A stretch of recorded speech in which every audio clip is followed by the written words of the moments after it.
अनेक मुद्दे समोर येतात. अजितदादांच्या निधनानंतर देखील आता रोहित पवार देखील प्रश्न अनेक उपस्थित करतायत. कसं बघता इकडे?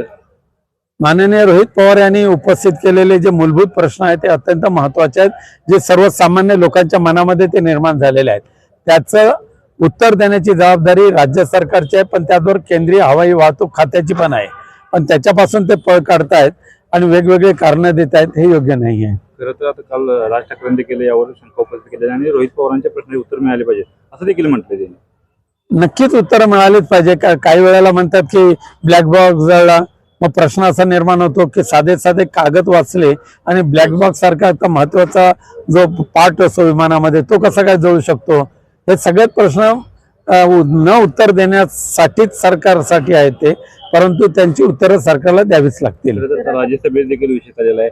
काय नेमकी आता शिवसेना ठाकरे गटाची? हो, आमच्या पक्षाप्रमुख उद्धवजी ठाकरे जो निर्णय घेतील तो सर्वांना मान्य आहे. खरं तर कोल्हापुरात नगरपालिकेच्या निवडणुकीत एक गोंधळ पाहायला मिळाला. चिपळूण नगरसेवकापदी सुनील मोदींची निवड झाल्यानंतर आपल्या गटातील कार्यकर्ते नाराज झाले. योग्य, आम्ही त्याची माहिती घेऊ. जिल्हा प्रमुख वगैरे आहेत आमच्या बरोबर. त्यांनी शहर पदाधिकारीचा राजीनामा दिला.